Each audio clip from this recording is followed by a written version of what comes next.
against the Camelot Kings and the Solar Scarabs starting right now. Solar Scarabs find themselves in that first pick slot. The Camelot Kings, of course, then fall over to that second spot. If we are continuing the storyline here, we expect some of the bans from the Kings to go towards Scream. But, you know, it's difficult, I think, to lock down exactly what this guy is going to play on any given week. I mean, there's no way that the Titans are assuming a Thor pick is going to be coming out, not last weekend at least. And the Solar Scarabs, they'll stick with the tried and true here. Against the Kings, Genetics has taken a lot of bans, and so has Variety. Hell is usually in that conversation. Terra is usually in that conversation, and both are taken away. Yeah, I don't expect the Solar Scarabs to be the ones to ban out the Artio, so they've essentially got one more ban free and available to them because I'm sure the Scarabs would love to take Artio themselves. So the Kings going to have to tie up one of their bans this time around if they want to deal with the Druid Goddess. But Thor getting taken off the table very early on tells me that Thor might have been tearing up some scrims recently. I mean, it was a great performance.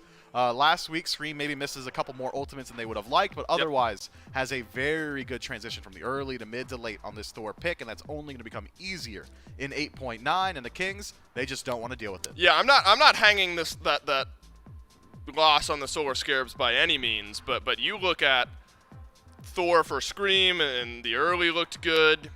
You know, I think you're right, Miff. If a few of those ults connect, you know, the walls a little bit more cleaned up as that game goes on, the Solar Scarabs may end up going on to win, but, you know, a lot of stuff went on in that set against the Titans, so it's certainly not all on Scream, not on that Thor. Cerberus, final ban here for the Solar Scarabs, followed up by that Artio. You mentioned Artemis as maybe a priority here, but there's still a lot available, Miff. I mean, with Scream being banned out here, Artio's there, Tiamat is on the board, Yamoja for Inbound, and remember, Inbound looked great on the Yamoja, but instead it will be Tiamat for Baronic. That was the first pick. Man, it was exactly because of Inbound's great performance on Yamoja last week that I thought we'd see it prioritized a little bit more highly for the Solar Scarabs. It was important he had a good game, I think. Yeah, I mean, it generates threat. Beforehand, a lot of these teams would just let Yamoja through with no intention of taking him themselves up against the Scarabs because Inbound has struggled mightily on this pick.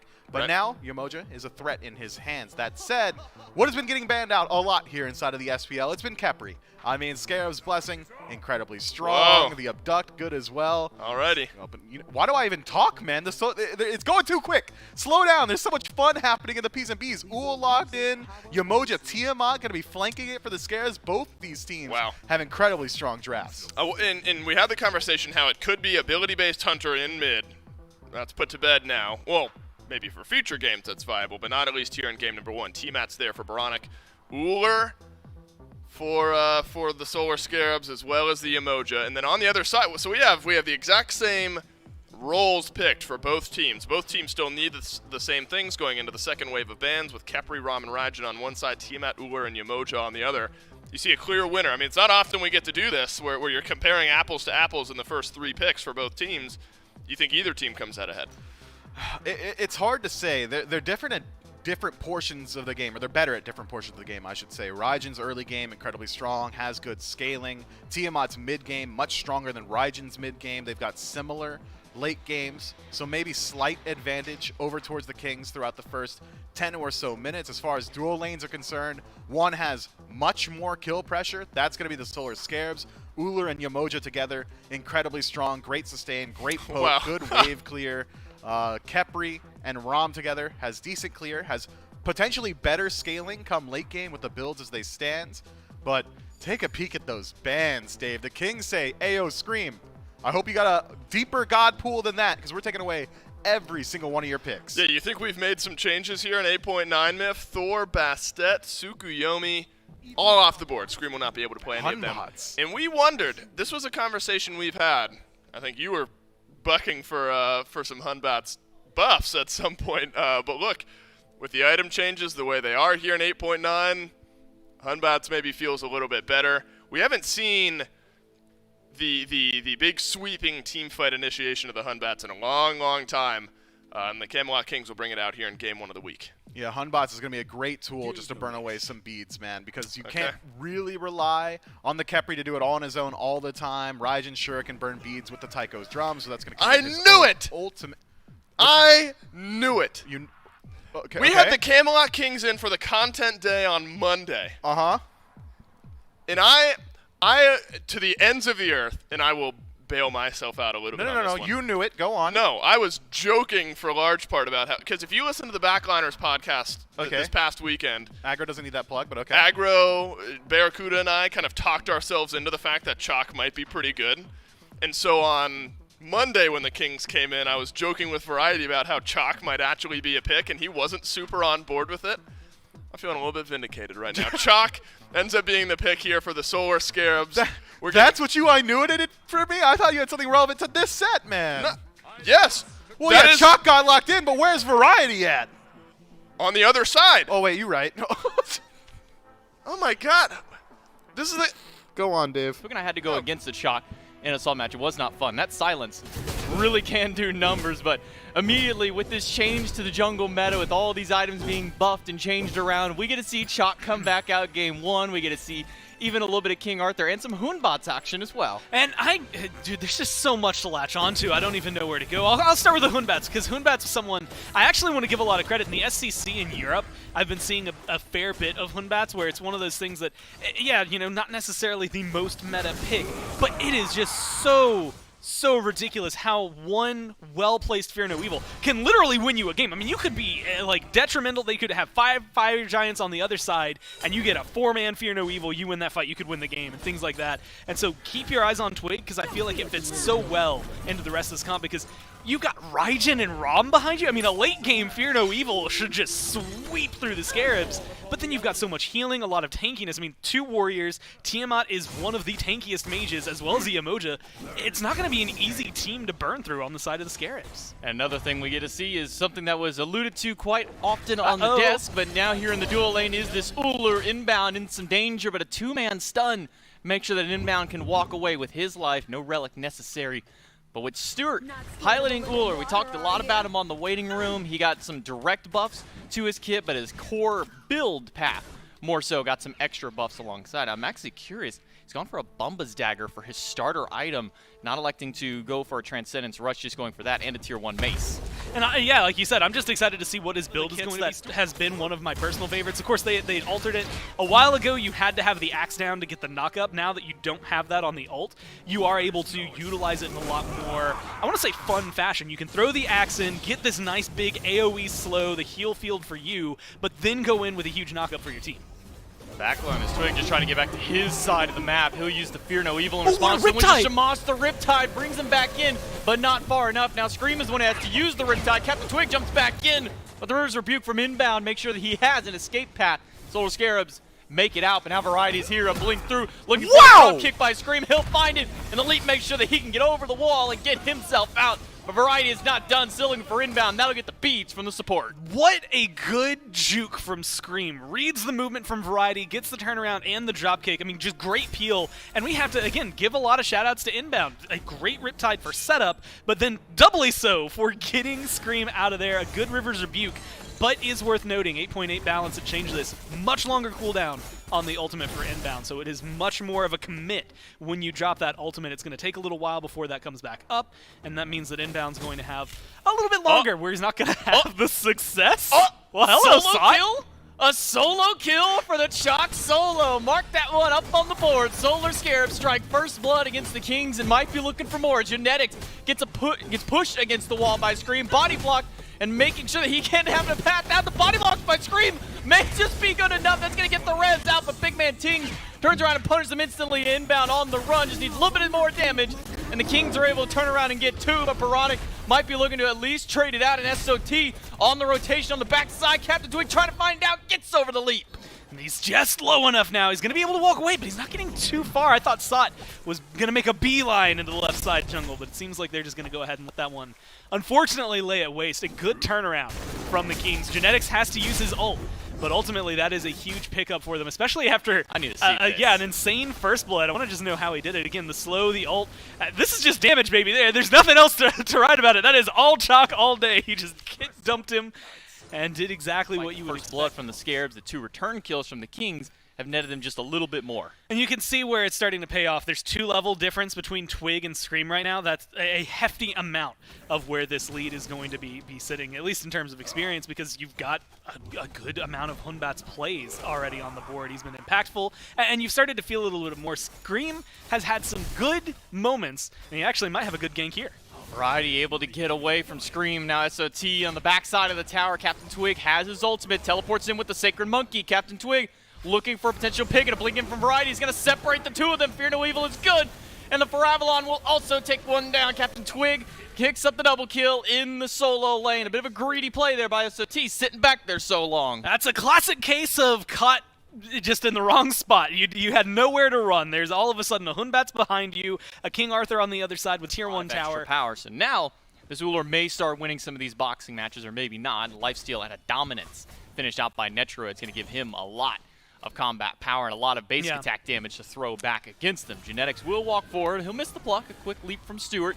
Make sure that he gets out, and Inbound will eat a few shots of damage. Captain Twig waiting in the wings, but a little too far forward, or a little too far back are the Solar Scarabs for Twig to really commit for this tier 1 tower dive. And he just walked over the bracer, so they should have vision on him as of right now and know that he's hanging around here. And they're going to be able to play it safe. Inbound has ult as well. They could go for some lockdown. Captain Twig, they'll be blocked away by the River's Rebuke. It's only Genetics caught inside. Scream will dive in, but that's a Phantom relic usage by Genetics. Now with Big Man Tings over here, Stewart has to leap away. Baronic on rotation, but he'll just be here to mitigate some of the wounds that have been struck against the Scarabs. Hunter back at base. Even solo laners have rotated over. SOT and Variety now on this left side of the map. You can see the healing that pays off, but Stewart had to back to the base. This should be, at the minimum, a purple buff invade, but there's still an Oni Fury coming up after this. SOT zoning as many members as he can, but he'll only get the Axe Toss against Genetics. Now it'll be all of the Kings backing away as the Oni Fury has just respawned, and that's where all the Camelot Kings are going to set their sights. Variety at the front line. SOT blinks forward to get into the back line, but not going to find anything there. Just a blink to get past the CC. Variety goes in the back line, finds Stewart. He's going to get CC'd himself. The Axe Toss is good. Fear No Evil pushes 2 away with no beads for Baronic, and Stewart low on health. They're looking to turn the fight back into Captain Twig, but because of how low their health bars are, and because of how low SOT is, they might have to turn their attention elsewhere. And that's going to be a good disengage with the Scarabs. They just have nothing to fight with. That's a good CC on the Variety, but that's, again, where the healing comes in. They can't let this Oni Fury go down. Frenzy popped. They're looking to shred down this Oni Fury, but that's a triple stun from Variety. The Cyclone comes out, and the Soul Lander may fall, but the res is good enough to keep him up. Camelot Kings get the Fury. SOT at the front line looking for damage. They're only going to find the stun against Genetics. Everybody else from the Kings are already so far back, and the Solar Scarabs are still looking for the chase. Scream at the front of everybody. He'll leap in looking for a drop kick, or maybe just looking for the slow. Genetics will be the one who gets hit by it. It's a double stun, but Netroid finds the snipes against Stewart, and the Ruination will not be able to get anything. Baronic missing that ability, and Captain Twig over the wall. The Kings are out. That's about as clean as you could get for it. Not only did they push the Scarabs under their tier 2 for the longest time, they got the tier 1 and left. They fall back. They get the Oni Fury, although admittedly maybe closer to call than they want. There might still be some potential Sot if he could tank a little bit more, had a little more follow-up. Might have been able to find Variety, but not the easiest and squishiest target on the other team. From the very beginning, force him to start a fight at half health and either fall back. He has some built-in lifesteal. They've got a healer. Maybe it's enough for them to sustain, but for the most part, you just remove someone from the game. SOT, that's half of his health bar gone. A teleport in with the Sacred Monkey from Captain Twig, but he's not going to pull the trigger on the ultimate. Doesn't want to use it for just 1 kill. SOT, he'll have to deal with Variety now, who's spinning through the back line like a little Beyblade for this team, while the rest of the Camelot Kings are taking the fire giant. A great distraction from Variety may turn into an even better team fight for the Kings. Inbound pulled back in. The beads are quick to get him out, and a Fear No Evil from Twig will separate Inbound from the rest of his team for Inbound to fall down. It was rebuked way too late, and Stewart needs to find a way out, or the snipe's going to be good enough. The third one, Aegis out. Stewart will live for the time being, but it's going to be Scream in the backline trying to deal with Netroid, and he is losing this boxing match. Netroid slamming 1 too many autos, and Captain Twig with the Sacred Monkey picks him off. Honestly, they can just start running forward. They know they have a distinct advantage. This is at minimum going to be a Phoenix should potentially be able to swing 2, depending on the timer. I mean, they've got 40 seconds without Scream. That's a lot of time to work with. And Inbound's going to be coming back, but that ult's going to still be on cooldown. You don't have as much to worry about, and his beads are down. SOT in danger, pulled back, God. and with no beads available. He'll fall down. Netroid credited to the kill off a beautiful pull from Genetics. Right side Phoenix is gone. And now the Camelot Kings will back out of the throne room and start setting their sights towards the remainder of the map. You know, we get Variety getting soloed out by the Chalk. Every single play they've made has felt like they were just slowly but surely advancing themselves. And it got to the point, is that 2,000 gold lead right after that first Gold Fury. We haven't seen as much fight back from the Scarabs since then, and it's all been much easier for the Kings in terms of lockdown. My lord, that was just Sacred Monkey Toss. It did that much damage. The Crusher is enough to bring Scream down. Captain Twig with a solo kill, even missing that Fear No Evil does not matter for him. He has got an immense amount of damage on the board. And it's showcased here right after these jungle buffs. Just beautiful showcase. You get rid of the jungler for 45 seconds on top of it. Yeah, you had to use your ult, but that's not going to be the end of the world. Your team's able to find a huge amount of push here. Luckily, Baronic has not been sleeping. Those Tiamat minions on the left-hand side are starting to put some pressure forward towards that tier 2, but you're about to lose a Phoenix. Inbound gets pulled back, but his own Riptide makes sure to save his life. That'll push Genetics away from the Phoenix. It's only the 4v4. Captain Twig is just coming back off of his kill from solo lane. He's got blink. And now with all 5 here, no ultimate for Captain Twig just yet. And the stun not going to do anything in the midst of it. It's going to be instead a River's Rebuke coming out from inbound. We'll find 4, but a quick Phantom Veil will make sure to get the entire team out of the fight. It's now SOT rooted in place and taking a lot of damage from Netrioid. Phoenix under siege. A stun only finds big man Tings. Inbound is trying to zone them away, but there's just too much damage, and Captain Twig on the left side gets a pick against SOT. Scream doesn't get the drop kick. It might be a turnaround for Captain Twig. He'll find the double kill. And that's just clean play from the jungler. Look at him jumping through. He knows what he just did. Exactly what you would want from your jungler there. A great time for the Fear No Evil to come up, and now a re-engage. They get the last tier 2. They just got the mid Phoenix. I mean, this is easy street. You've got 30 seconds without Sot, 40 seconds without Scream. You are forcing the Scarabs into a very awkward position. I don't think they have the healing to deal with this. 3 versus 5. Frenzy Pop Variety finds Stewart all by himself with the ultimate. Stewart has to use the Aegis and the Bead just to get back to the fountain. Captain Twig picks off inbound, and the Camelot Kings pick off the Titan. Game number 1 goes away to the Kings, and we'll call that pretty convincing fashion, Gore. I knew it was going to get picked, Uh-huh. and it had a 100% kill participation. I mean, you were the one who was really driving it home. You said this Chalk is a great pick. Here's why. I just knew it was going to come out. Did have 100% kill participation. Unfortunately, it was the one and only kill. The Camelot Kings in every other facet of the game took this one over. I think notably Captain Twig, Miff, took this game over a little bit. By the time that this Hunbats got that build online, nobody could take fights, and he was even Camelot Kings. Bars. Yeah, that's not me. I think that's an F-Dot special there that I just straight up stole from him. And I'll give credit where it's due. So thank you, Tom. Camelot Kings go into picks and bans for game 2. 1 game in hand. Solar Scarabs find themselves again in that first pick slot. And I think now you're in an interesting territory if you're the Scarabs, because Tiamat was left open to you. You picked Tiamat. And, you know, it clearly wasn't the Tiamat's fault. Tiamat's a great pick. But just wasn't able to get anything done there that game. So Solar Scarabs now in a spot where maybe there's some pivoting to be done. Rom takes a ban. Morrigan's still banned out from the Kings. The Rom ban may be the most different here. Netrioid got to have one of the highest hit percentages in the league, I think, when those snipes are flying.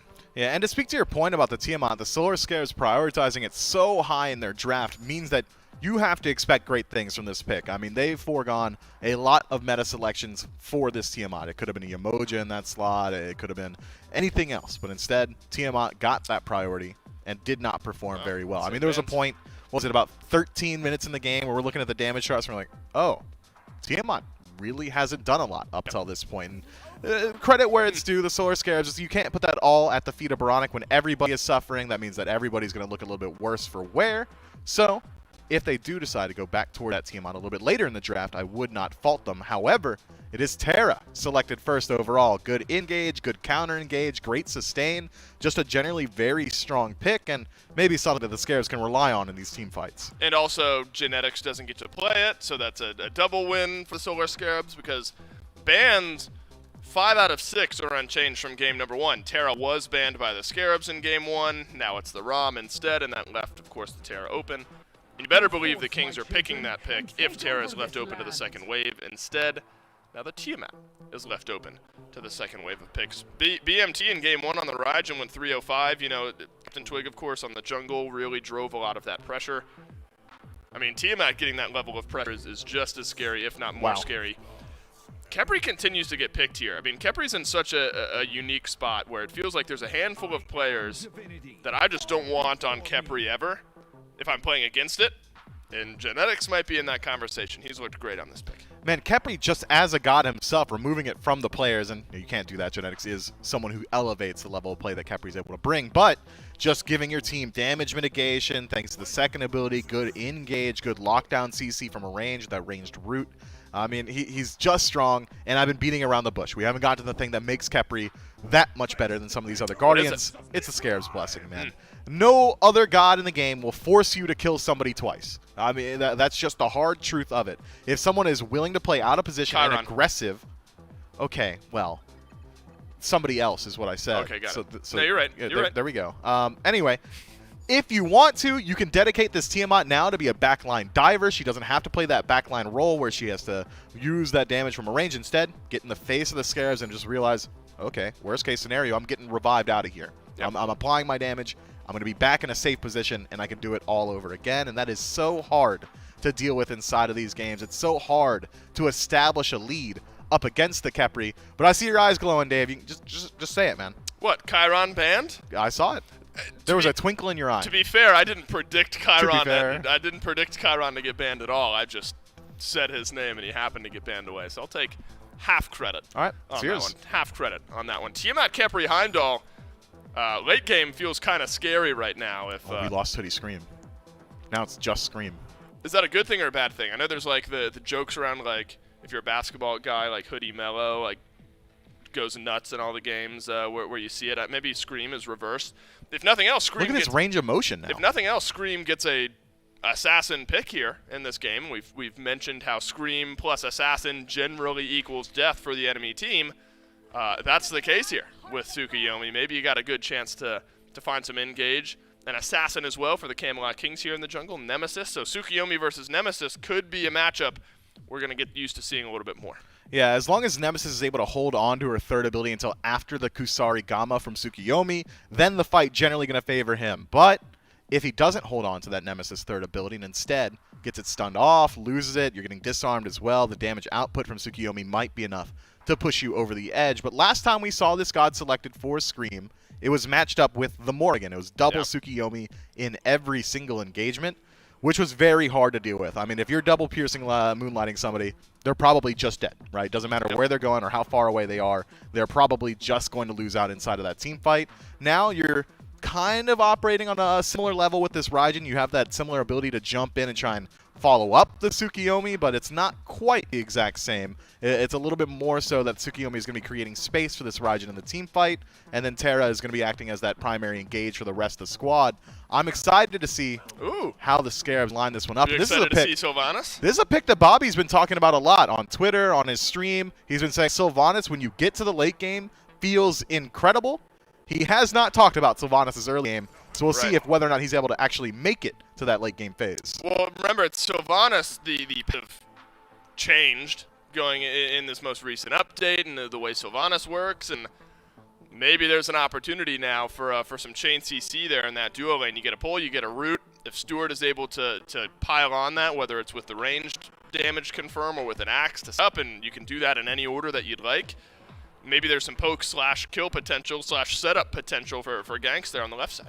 Yeah, so for those of you who aren't completely in the know, Sylvanas now can put a pod down on the ground, and when he picks it up, gives him a little bit of his mana back. I believe it's 2% or 2.5%. 2.5, I think. But more importantly, get some of those cooldowns back on the rest of his kit. The first ability, second, third, fourth, all going to take a little bit off, and that scales up throughout the duration of this game. So Sylvanas can get a little bit more involved inside of these late game team fights. It's not the greatest passive in the early, which might be what Inbound was alluding to on Twitter, but in the late game, it really can change a little bit more often in these games and maybe in some of these future sets. Yeah, I'm excited to see how the Scarabs change their style. I mean, like, you have to look at it like the Ullers comes back. I don't think it was necessarily a problem for them. I just think that their comp as a whole didn't scale well. You get Raijin, which I personally, like, for the majority of a game of Conquest, I prefer Raijin over Tiamat. Now, late game, I'd probably lean a little more towards the Tiamat. But for anything prior to that and including all of that, I really like what Raijin can bring, and I like the fact that Baronic has switched to that.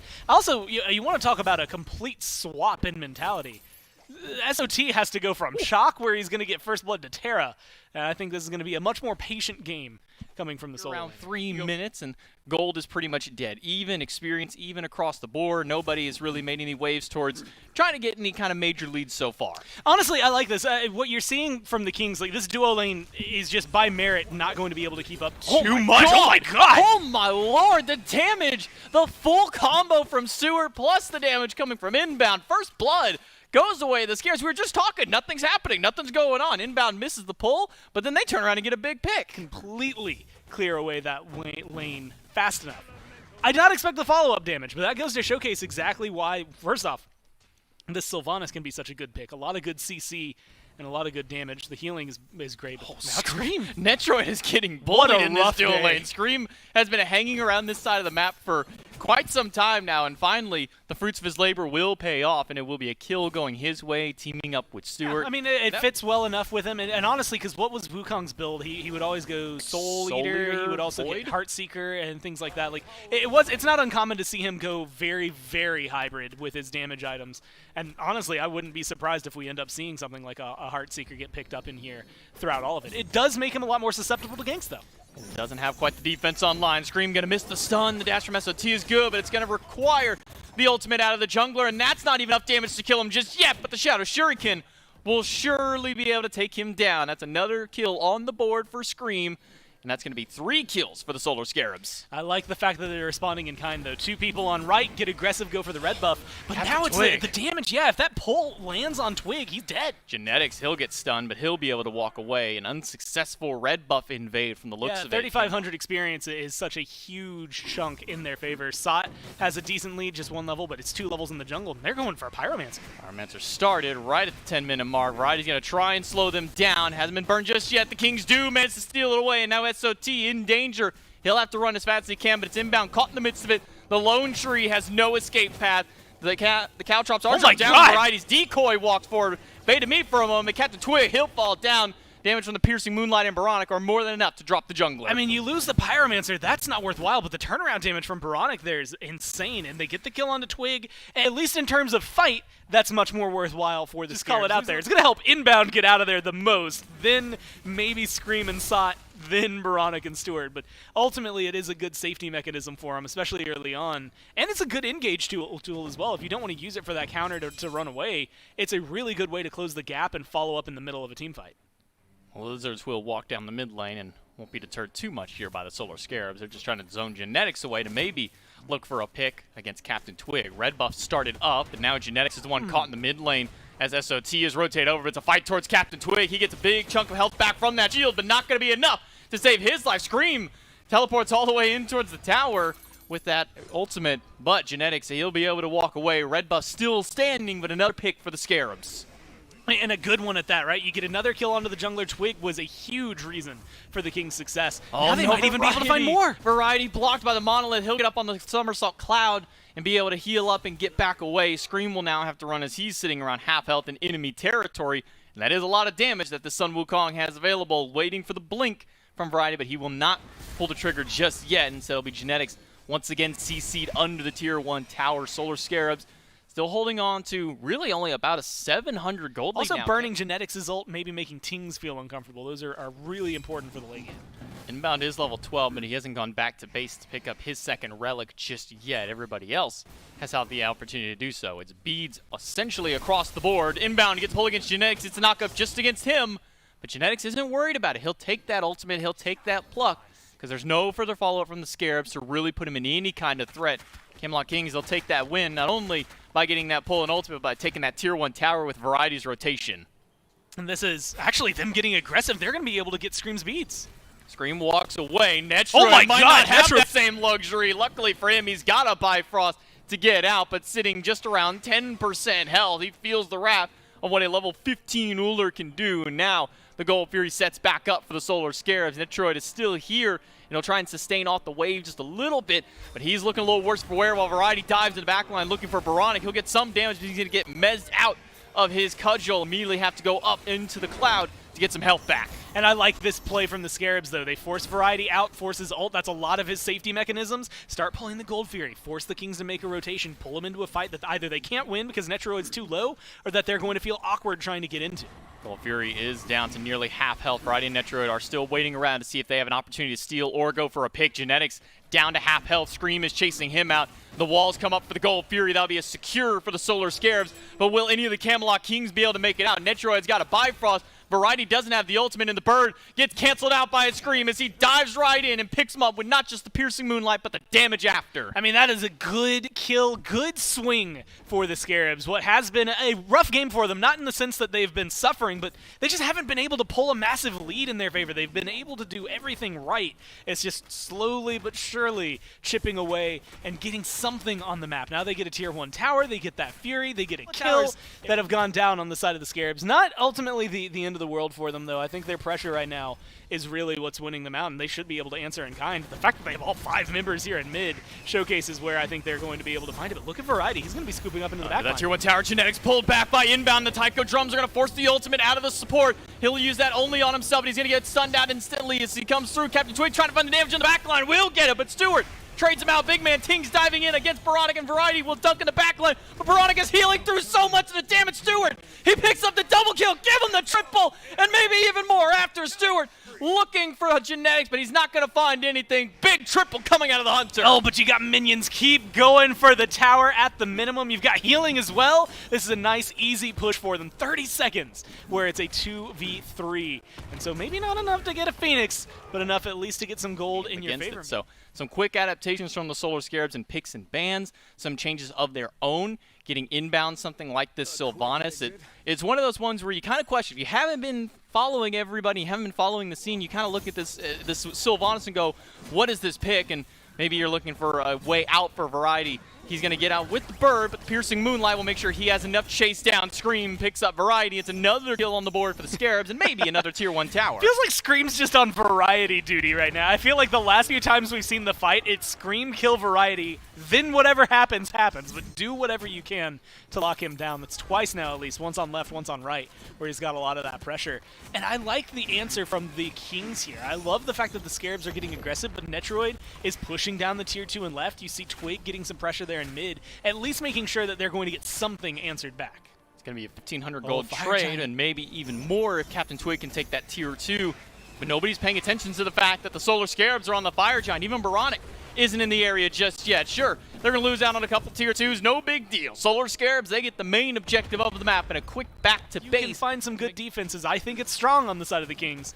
But they've got a lot to worry about here from the Scarabs as they start knocking on the door of the left side Phoenix. Some chunky damage coming out from the Scarabs. I think that was 300 plus, closer to 400 in auto against the Fury. Now they take down the final tier 2 tower on the Camelot Kings side of the map. And it's a 4v4 defense at this Phoenix. But so far with no minions, they don't really have a way to push forward. Scream is able to do some damage, some very light damage. Not enough to really kind of make the Kings worry too much. But now all 5 members of the Scarabs group here could be looking for a fight. SOT, he'll get rooted, he'll get pulled back from Baronic with the pull from Genetics inbound. Takes a nice chunk of damage. They've got a lot of sustain. Yeah, the healing on this team is nuts. They still have a lot of their ults. Inbounds being down is not the end of the world for them. Maybe a nice knock-up could help, but I think having Sot's ult available to them is going to change things. Frenzy from Genetics looking for a fight, but immediately everybody from the Solar Scarabs backs up. Now with that relic on cooldown, could be a call for the Scarabs to go back in. Phoenix down to a quarter health, and that might just be their only primary target here, is take down that bird and get out immediately. I like the call. You immediately start putting pressure elsewhere on the map. You've got a good minion wave there in mid, so you should be able to push this forward. And again, force the Kings to defend on 2 fronts now. Some minions going down left, but also now in the mid lane where all of your members should be able to find another at least clean fight at this rate. You've burned the Frenzy, you've burned the beads on Netroid. You've got a really good gauge to engage. Inbound takes a lot of health and damage. He's going to be down to a quarter of that. Big man Tings puts some big chunky numbers right back against the Solar Scarabs. I mean, it's not even the in-combat healing, right? Because you're watching this. I mean, they back off, they get the minion wave. Now they're going to re-engage. That's a good pull. Against Genetics. He's low. He is down. Revive will make sure to keep him up just for the time being, but Scream is low in the back line. Twig. Inbound is too, but it's going to be Captain Twig who dives to the back, falling down. It's Baronic with the credit, and a dive in from Variety on the Ox. He's trying to find a path out. He may have just separated the fight long enough. But the beads keep him alive for just a moment, dividing the fight. The Phoenix still stands, but it's 2 down from the Kings. And now they're in a great spot to be able to at least get the Phoenix, but with 40 seconds and it's a 3v5, I think you can start aggressing even further. You have to work around your Fire Giant timer, though, and that's where things get a little more awkward. They've got the minions. I go for it. They're going for it. Bracer drop down. Monolith to block the path. Another pull from inbound. Pulls Genetics right in. SOT low in help, but so is Genetics. Scream picks him up. Titan under siege. But inbound is looking worse for wear. BMT jumps in, and that might be the disengage that the Solar Scarabs are calling for. Maybe they're looking to go right back in. I mean, they've got 3 members down, and the Titans half health. SOT trying to leash it around. Scream is still full health. Netroid and BMT might not be enough of a defense. Solar Scarabs turn it around in game number 2 to bring us to go to game 3. Close-knit games, it seems like, within this set, right? Both have been blowouts so far. I think the main difference for the Scarabs this time around was that Scream was allowed to play something that he's a little bit more comfortable on. 5, 1, and 6 for the Tsukiyomi. This guy was controlling the pace from minute 1, really. And I think that's why in picks and bans we were saying, look, Scream on these assassin-y picks, he looked great on the Warriors when that was the meta, don't get me wrong, but... Well, it was a distinct quality drop in those picks. What do you think here, Miff? Let's answer some of those questions. Solar Scarabs still in that first pick slot. Kings still in that second pick slot. So Tiamat has kind of ping-ponged back and forth. When Terra was available, that's when the Solar Scarabs picked her first, and then that left Tiamat open to the Kings over on the other side. So the ping-ponging could continue here. No surprise. I always chuckle. I like to look at the bans against these specific teams. No surprise that Genetics is taking a 66% ban rate on the Terra. Khepri up there as well. Maybe there's a world where you take both of those away here if you're the Solar Scarabs. But this continued Morrigan presence here, Miff. Is Baronic just that threatening on this pick? You don't want to deal with it? Now 3 games in a row, Morrigan banned out. Yeah, I think that it's just that it synergizes so well with the Scarab's style of play, right? If it's going to be that aggressive, all-in style in the early game based on the compositions, the Morrigan with the Changeling Ultimate fits that style so well. Baronic has a great performance last week up against the Titans, and the Kings aren't going to allow him to try and do that yet again, and instead are going to force him into a more standard mage selection, but maybe we see Tiamat in that first slot if the Kings don't go towards it. Maybe we see the Scarabs try and do exactly what they did in Game 2 and pick up that Terra in the first slot. It's all up on what the Kings are trying to do. And it's going to be an Uul ban. Wow. There's some respect. Look, Stewart, Game 1, not great. Wasn't great. No. Right? Game 2. Pretty good. Looked really, really good on this Uller pick. I think Stuhler is a thing, right? I mean, that's been a... that was his call to fame in the SEC. Right. He's looked good on this pick in the past. Now looks good at the SPL level. What they were doing to Netrioid felt criminal early on in that game, just the 1-2 punch of the Sylvanas and the Uller. And why not keep things somewhat similar here if you're the Solar Scarabs? They're going to take Terra, but then insta-lock Raijin and Sylvanas for the Kings. So Tiamat did not have a great performance in Game 2, and the Kings say, all right, we don't need it. We'll go towards the Raijin. You've got a similar power spike in the late. I mean, you're feeling pretty good in the early, and I think this Sylvanas speaks a little bit more so to what the Kings think went wrong in Game 2. Again, that slight, I think it was worded as a minor rework to Sylvanas, where if he applies that first ability, be it to a minion or an enemy god, it's going to drop a bud that removes your cooldown once you pick it up, is incredibly strong, man. I mean, there was multiple engagements on Phoenix line in Game 2 where Inbound was kind of camping on the minion spawn, dropped his 1 on it, and then just took like 3 seconds off of his ultimate every single time. Yep. It is so potent inside of the late game, and the Kings, they don't want to play against it. They don't have any bans left in the first phase. Might as well use a pick as a ban. This is very niche, Miff, and actually maybe the reason I'm bringing it up is because we haven't seen it yet. I was wondering if we would see any Geb, because, you know, Geb received some changes. Cataclysm just straight up does more damage nowadays, but haven't seen Geb just yet. I think then post-PTS, the damage numbers went down a little bit, and so maybe cooled Geb off. But maybe Geb at some point here this weekend. I hope to see it. I know Hindu hopes to see it. Though he loves Geb, so maybe he doesn't want to see it so it doesn't get nerfed. Who knows? There's a whole world around Geb and Hindu, man. It's Raijin, Sylvanas, and King Arthur. That's the top 3 for the Camelot Kings. You know, it has seen a lot of play over the years. King Arthur, kind of hit or miss, I think, here as of late. but maybe a good front line now between the Sylvanas and the King Arthur to make space for that Raijin. But I can't believe, Myth, that we see Tiamat fall all the way down to, what is that, 5th or 6th pick. Maybe it makes sense. King's already had Raijin. But should be a fun battle here with Sylvanas and King Arthur making space. Take a peek at these bans, Dave. Thor, Bastet, Hunbots, Robin, Yeah, all targeting the junglers here. Both junglers likely have their selections ahead of them. So the Solar Scarabs, and particularly Scream, I think, is in a position now where he's got to go a little bit deeper into his god pool. Notably, Tsukiyomi still available, so could be picked up here by the Solar Scarabs. But, man, I'm excited. With all these bans rolling through, and I said it a lot on the waiting room, and coming into this set, I thought that Erlang Shen still would see a large deal of priority in the Ps and Bs. Not the case. He has gone by the wayside. 8.9 clearly has had some large sweeping changes to the jungle meta. Right. But we'll see how deep into the god pools these guys are willing to go now. Still saw Gilgamesh, and that's kind of the carryover from the jungle meta of just last week. Other than that, we've seen more variety in the jungle. The player, who's on the Camelot Kings, by the way, has been out of the solo lane, of course, here in this matchup. Not even a smile there from you, Myth. I thought I was getting one over on you. You played that one straight. So taking some time here to think about our jungle pick.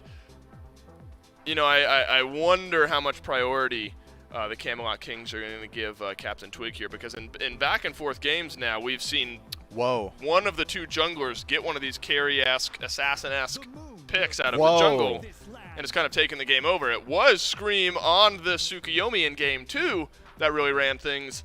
It's going to be Captain Twig with that opportunity into Game 3. I am going to openly admit ignorance here. I don't have a lot of personal data on Captain Twig's Tsukiyomi. I'm not sure that he's played it so far this phase.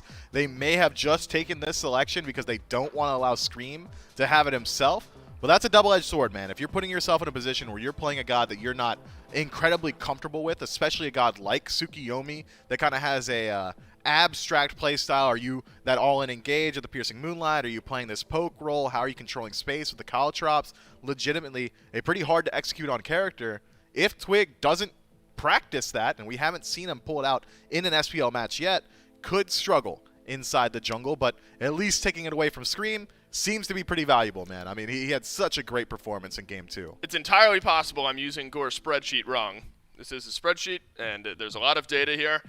The Kings have banned away Tsukiyomi 6 times. The Camelot Kings have not picked Tsukiyomi yet this year. Granted, no one has, right? Tsukiyomi hasn't seen that much play. But to contextualize it for this year, we have not seen Captain Twig play the Tsukiyomi on the SPL level. Yamoja plus Serket. Okay, so we have Yamoja, Serket, and Terra. So that must be what? Terra solo, Yamoja support, and then Serket out of the jungle. Game number 3, I guess, technically, of our first set of Week 2. We're already seeing people fighting for a Sylvanas, a god who was largely unlooked at, aside from a couple of very small picks here and there. Before here, I think before it was, only Inbound with a game on it and Aurora with 1 game. Now we're seeing it focused here in game number 3. And I really like this because the Kings, it was a very fun draft segment for me, because for the Corf 3v3, they said, you know what? I really like what you were running, Scarabs. We'll just do that because it works out really well. But I like the fact that you get Sot back on the Terra. I think that feels really good for the late game.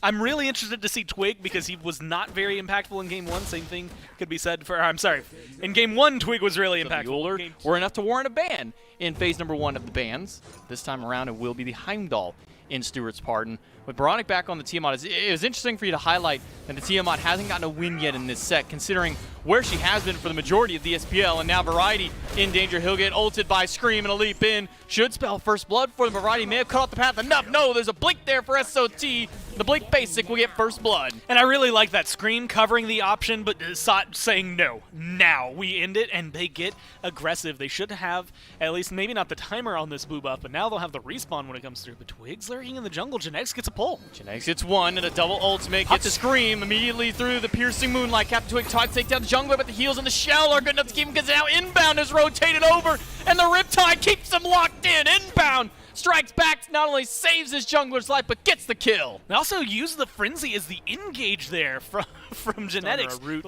that is going to be able to help your teammates, a knock-up that is going to be able to help your teammates versus Raijin, just having that damage available to you more often. It's a really good starter item, so I think it fits in pretty well for what the Kings are and admittedly what Baronic's going to be able to pick up. Plus, and as you had highlighted when we've seen a lot of people like they were buying the first item Rod, it's a lot cheaper. So T. Oh gonna no! Take a lot Oh and no! Turn it back around. Though he didn't get any damage, he'll at least get the assist. But the Order Tower strikes back against the Kings. That's another death on the solo laner. Luckily for him, no credit kill-wise goes to the Scarabs, but they might be able to pick up a kill for themselves here. Captain Twig low, Captain Twig down, Scream credited with this one. Once again, it feels like it's your right-hand side of the map, right? Your jungler, your solo laner who get taken down there. Variety maybe biting off more than he can chew, and Twig just getting a little too aggressive in the jungle. Gold Fury's going to be spawning up soon. 5 seconds left on the jungler. You're probably not in a great spot to get aggressive and try to take it if you have the Scarabs, but you're in a good spot to put pressure, at least on this left-hand side of the map. Might not be able to find this purple buff, though, especially with Tings rotating. Inbound in danger. Riptide gets him out. A Thunder crashing from Big Man. Tings looking for some extra damage. River's Rebuke goes through, cuts off the path to make sure that the support can walk out. Solar Scarabs live to see another day. Still no deaths on the board for him just yet. Biggest thing for me, though, inbound saves the shell, right? You did have to use your ult. It's got a much longer cooldown now, and so it is... Well, it's gone. It's gone for a while. Oh, no, Twig. Oh, no, no. Twig. Twig's just trying to walk through his own jungle. He's being bullied by Scream and Baronic. The minion comes out, trying to deal some damage. A leap in, a piercing moonlight now puts him in the middle of both of them. But a spin and a consume from Baronic will put him right back down. 3 deaths on the board for Captain Twig, and now a kill for almost everybody on the Scarabs. Look, I'm saying this is... Okay, never mind. You know, Look, finally there's a little bit of retaliation. That one's all on him. He almost got the kill. Variety's close to dead. And admittedly, even with this, I'm not sure that he's shying away from quote-unquote full damage, even if there's prots online. I think this is just going to enable him to get even more aggressive and potentially lock people down. It's opening up a different conversation. Next slowed down and stunned twice. One from the mid, one from the support. River's Rebuke hold him in place, but inbounds the one in danger. Oh, no, and make that Twig as well. He gets caught by 3 and a spin. Plus the damage from Scream is more than enough to take him out. It's another kill on the board for the Scarabs, but Variety is looking to strike back, but he just stared down the middle of 3. He'll be taunted out of the Beyblade, and he'll have to run. And, I mean, that's good disengage from the Kings. They're able to get out, but look, you can't gloss over it. 0-4 and 0. Twig has not been allowed to have an impact this game. Describe it. But now you're in a spot where any engage, well, 2 more minutes that he has to wait before he can do it again, but is all of a sudden going to pop off. That's a lot of damage, a lot of anti-heal that can just come out of nowhere. Inbound pulled, Frenzy popped, inbound low, has the Riptide to try and walk away, and he's not going to make it out. Big Man Tings and Twig cut off the path. Stewart has to use his own ultimate in order to find his way out. The Camelot Kings are able to strike back. They get another pick to their name, this time on the support. At that point, block party, but Okay, I'll give you that one. All right, I'll good. show myself that. But Gold Fury started up here by the Kings, Solar Scarabs, trying to find their way in position to get around this. I actually really like this call, but the zone isn't working out as well as they'd want. Inbound's in there. Variety getting low. Fury is also falling low. Gold Fury will go down. Camelot Kings do secure it, but Genetics is the one who's in danger. Scream finds just Variety with the ultimate. Genetics is still walking around. Nobody's paying attention. The shell comes down. The piercing moonlight from Captain Twig turns the fight around. Netroid with the Dark Portal gets one, and maybe with the basics will take down another one. That's a double kill. Make it a triple kill for Netroid. It's only SOT alive. And this is such a good turnaround for the Kings. They have had nothing to do in this game. They get the full-on deicide with Tings chasing down SOT. You get the Gold Fury, you get 5 kills, and the worst thing that happens to your team is that Genetics goes down. You are fine with that trade. This was a game that, up to this point, you have to watch what has been happening to Twig. He's been shut down, stopped before any fight, any engagement could truly happen. He was not allowed to be a part of it. Here, he gets a good piercing moonlight. Tings gets tons of damage from the backline, and Netroid just goes uncontested. I mean, that is about as clean of a turnaround as you could get. Twig, Tings, or Netroid locked down a lot sooner if they're going to be able to get that damage. I think there was also a little bit of communication, we'll say. Bobby was in a lot sooner than the rest of his team. Gold Fury goes down, but it didn't seem like everybody wanted to commit at the exact same time. And unfortunately, it leads to stuff like this. Does he make it out of there? Is the Wisp enough damage? No, it's not. Stewart just barely squeaks out of there with only the tiniest sliver of health for the Hunter. But it's Captain Twig, no beads, no ult. Variety here to try and protect his mid laner, but a Riptide and a River's Rebuke may have just sent Captain Twig to his doom. Leap in from Baronic is good to take it. And they lose a tier 1 tower in the process, but they get a good kill onto the jungler. They keep Variety locked down. And depending on the communication, I mean, Stewart manages to live through that. if they had enough DPS, that's where I'd start looking immediately towards neutral objectives. Unfortunately for them, all of the ones that are feasible are down, and all of the camps they could try to steal, well, it's too dangerous to stay too long for him to walk by. We can see he's in the jungle, which honestly might be more dangerous for him, but he's got his team around him. It's going to turn into a potential red. Oh, What a pull! Good from Genetics, yanks him right back in, and there's no way just to keep him alive this time. Big Man Tings gets one. Might be looking to grab Baronic here. He's going to be able to leap under the tower. Tycho Drum just off the mark. The last one doesn't hit, and a heal from inbound. Make sure the mid laner stays alive. But just barely so, and that's going to open up the Kings to be able to get aggressive. A really good pick, great pull from Genetics, and showcases why this Sylvanas is going to be at least as highly coveted. Inbound. Oh, Standing no. too far forward. That tier 2, not worth your life. That's now 2 down for the Scarab. Scream maybe wants to turn this around. The minion is good, deals some damage, but the ultimate from Scream now on cooldown. The beads used from Ting, so you do get something out of it. But ultimately, the last time that happened, it ended up being a deicide on the other side. So the Kings are more than happy to let that go their way. Plus, look at the respawns coming up soon. There's no way Variety gets this kill. Leave right? him alone. No, Variety's now low. The knockup is good. Scream misses the taunt trying to pull him back in, but Okay. SOT will be able to zone him away. Baronic, thanks to the help of some teammates, is able to stay alive and get that kill, but it's only because his team was there. And the good news is well, they still get an Oni Fury on the side of the Kings, right? I think Variety maybe overstays his welcome a little bit, almost able to take down Baronic. But still, they get the Oni Fury. Pyromancer should be coming up in the next couple of minutes, so they will have that option available to them. This is really starting to look like a easy pivot for the Kings over to a Fire Giant. They've got good map control as well, still have their tier 1.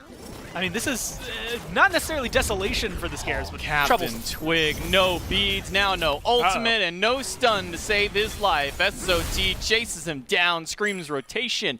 What we're Enough getting to out of pick him inbound as of right now. And so I think we're going to start seeing the Kings, especially with the other neutral objectives gone, focus out the Fire Giant, move over to the right-hand side of the map after they clear up the left-hand side. They've been finding really good picks. See if the Scarabs can keep it going. And they find another. The Scorpion goes down, and that was Variety's one body block There's the available. walls. Come through. He'll be stunned out. His own stun is good for only a short while. Scream does pick him up at the final basics after, but the Scarabs are just going for these small little picks consistently across this map. And I will say, last game, we saw the Phantom come through for Genetics. He had picked it up early on. Does not have that this time. Cursed Ankh instead, which is helpful, especially with Solar Troll also in the game on the Terra.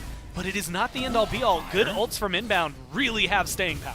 Fire started, but it's not a full commit from the Scarabs. They're trying to bait anybody forward that they can, but no one from the Kings willing to bite, no one willing to walk too far forward. Instead, now the Solar Scarabs will turn their sights towards the mid-tier 1. SOT will tank it up, and that'll be more than enough to allow Stewart to walk through and punch that tower down. And they can get aggressive. Yeah, knock the tier 1. That it gets rid of one safe haven. Also, nice, like a little bit of gold in your pocket. Where it goes for that bracer, and now it acts as a sentry ward, gives them even more power. Now 15% power when you walk through that above 50% health, or 15% movement speed if you're under at half health. Through Variety losing a little bit of health chip by chip. And I think that's the little bit of control. Oh, that's such a good pull. SOT, luckily for him, he's got some dashes. He'll be able to make it out. And not using any relics either. A good pull from Genetics, but nothing further burned. I like the way that they're playing this, though. I mean, Genetics, you get that onto literally anyone that's not sought, you probably find a kill, at least in terms of health bars, right? Scream has mobility, can disengage, but he's going to get locked down if you find a pull like that from the CC from the rest of the team. And also, worth noting, Scream's not in this fight right now. This is good for the Kings. Scream's trying to go for a split push, but he can't even get inside the tower. Tier 2 falls to the Camelot Kings. That'll be another 1,500 gold to their name. Whether it's thrown on his team or the other team doesn't necessarily matter. It's a huge boon for the Scarabs to have that,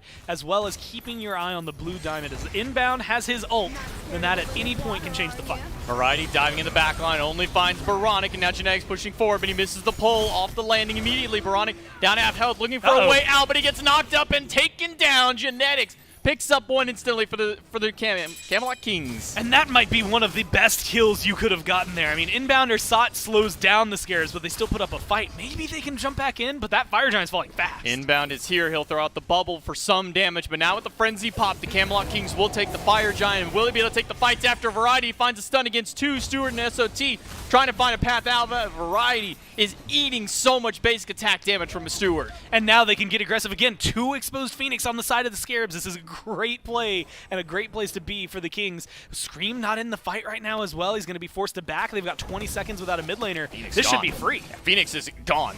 There's nobody there to defend it from the Solar Scarabs. That bird as good as gone. He went back. He upgraded his starter item, but didn't go for anything beyond there. So a single mace Stewart has over his opposition. But the Camelot Kings don't care about that. They're waiting for the fight. Tier 2 tower goes down on left side. Now, again, 3 exposed Phoenixes, they're looking for left, and it's taking a little while for the grouping from the Scarabs to come up here. But I like their defense, especially with Solar Troll looking at the ults available to him, and with no Phantom on the other side, Inbound and Solar Troll can be the game changers, are able to initiate this fight in a completely convincing manner. Then we're going to see it pivot heavily in favor of whichever team gets that kick. All eyes on the Scarabs defense. The Cyclone comes out to chase Variety, a double stun against Netroid, and Big Man calls for the initiation for Scream. He dives in the backline, but only finds Genetics with the ultimate. He'll be stunned now, but Genetics is doing just fine until Stewart puts him down. Scream falls to the ult from Captain Twig, and Variety diving in the back, looking for Stewart, trying to make it to the Bifrost, and he will indeed. But now on the back end of the fight, it's Netroid falling down. Captain Twig is low, and Baronic is just trying to walk away from this onslaught of Variety. But look at the healing coming through for the Scarabs. They get the 2 kills. Twig is low, forced to fall back into the jungle. They can continue chasing this. If they find one more, it's a great turnaround for them. They do have to be wary. Fire minions on the right-hand side, as well as the wave in mid is putting pressure. They stop this Fire Giant. 30 seconds left. The Kings aren't going to be able to get aggressive, aren't going to win the game here. Beads still available right now for Tings, and Tings has not died just yet. He is the one that I think if you can get some pressure on, if you can get rid of, then maybe the rest of the Kings come collapsing. Although I liked that initial play as well. If you can only grab Genetic, still grab Genetic, kill him off, get him out of there, and make it a 4v5. Variety putting the fear of God into Baronic as he tries to walk forward. no. Scream looks to get something happening for his team, but he gets picked off in the mid lane, and that's one down for 60 seconds from the Solar Scarabs. Camelot Kings, they can start surging right towards this Fire Giant that's set to respawn. I can't think of a worse time to have your jungler go down. 45 seconds by the time this Fire Giant respawns that you're just not going to have Scream. And now Inbound and SOT are isolated. Inbound gets picked up by the Excalibur's Wrath and slammed right down into the Tycho drums. Netroid credited for the final hit of the kill. Baronic is trying to turn some of the damage back against Variety, but him and Genetics are doing just fine. And right back to the Fire Giant, this now enhanced Fire Giant that is respawned. This is just, I mean, that's a tale of 2 bad positions from the Scarabs. Just not able to get anything done. Inbound, isolated. He's alone. Maybe not necessarily a bad spot, but no teammates around to help until it was too late. And Scream just way too far up in the mid lane. Until Scream, but 20 seconds without Inbound. They might be able to find a second. Could just immediately grab this right side Phoenix, and there's not going to be any contest by the Scarabs. Scream just now respawning. He'll only now make it to team fights. Inbound is 7 seconds away from coming back in. The Kings are not looking to slow down mid lane. Phoenix already being shredded away, and the Scarabs have no defense for it.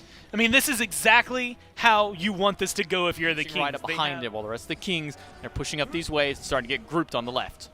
And I like this play. I mean, first off, Variety is in the base as far as he is concerned. He is standing right next to the mid Phoenix, and that's going to be an easy loop around for him, especially with his blink up. Captain Twig caught ultimate from Scream, and a River's Rebuke throws him right back in. Twig is trying to find a way out, use the Piercing Moonlight to try and make his escape, but he gets thrown right into the middle of all 5. Stewart a good kill. Is the one who gets the kill. And that's a minute without the jungler now, but with EFG, they can still get aggressive for the Kings. Minions fall down. The big man Tings takes a little bit of damage, but the minions are already pouring in the throne room. Solar Scarabs are going to have to send somebody to defend, and it's going to be Baronic to go back and make sure those minions don't start taking away too much of that the Titan's health. And it keeps it 4v4. Stewart already forced to beads. This might be a good turnaround for the Scarabs if they can get aggressive, but they just need a pick, and they have to wait for Scream's ult to come back up. It's too much of a game of patience. Maybe the Kings have to back off here, but with the minion waves, especially where they are in right and mid, it's going to keep the Scarabs distracted. They got to keep somebody to defend against them. Pull from Genetics, finds Inbound. He's going to get hit by the Tycho drum damage. Inbound able to get away for the time being. Only Scream. A quarter health, but Scream does not make it out. He'll fall down to Netroid. It's a 1-for-1 so far in the elongated engagement for these two teams. But with that stun and with the root from SOT trying to keep them back.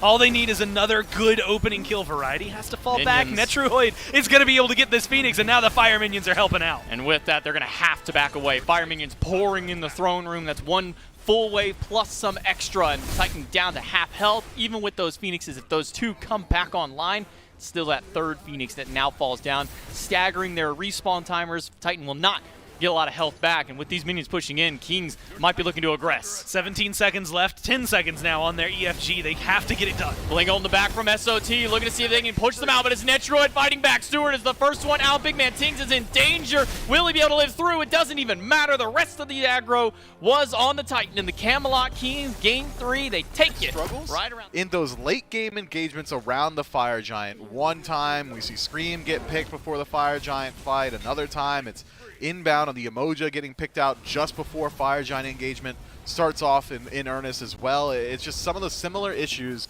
that have been plaguing the Scarabs throughout the year rear its head inside of this set, and that namely is late game team fight positioning. And well, the Camelot Kings are good enough of a team to punish you for it, and with a couple of huge individual plays, look very good. Yeah, Netroid had to show some flexibility here in the set. Went Rom, Heimdall, back to Iza for game 3 here. Some pivotal multi-kills. That Dark Portal was huge, because that's really the fight where this game starts to kind of tilt things around. And look at this fight. I mean, Netroid and Big Man Ting's able to sit way back there in that jungle fight. Took a little bit though, Myth, to crack open the base of the Solar Scarabs, but it eventually happened there, and Netroid playing some good Smite. And I think you need to see that out of Netroid. You know, there's a lot of talk. Not a lot of talk. There has been talk about, you know, Rom is his best. Where does he go from there? Having a good game, yes, on the ROM, but then a 7-1-3 performance on the Iza, I think, gives you some confidence in Netroid moving forward. Yeah, Twig has a little bit of a lesser performance out of the jungle, 3 and 7 on the Tsukiyomi, but that pick likely was utilized just to act as a ban towards Scream. And how did that affect Scream? Well, he did 6,000 less damage than Twig, so I'd say very well done. Let's look at all the matchups that this weekend has in store. Only 1 of 6 incredible games have taken place already. That's the Camelot Kings versus the Solar Scarabs. Up next, Miff, I think we've seen some players walking around. Oh, so that must mean the Olympus Bolts and the Jade Dragons are in studio. And then, if you didn't get enough Mike already on the camera, we'll get more of him tomorrow. Jade Dragons versus Atlantis Leviathans, also in studio. And we get to see the Kings versus the Titans to round out the weekend then as well. My goodness, this is a fantastic week. And the standings still starting to shake out after the first week. You see the Camelot Kings improving to 1-1, Solar Scarabs down at 0-2. Then this next matchup, Myth, between the Dragons and the Bolts.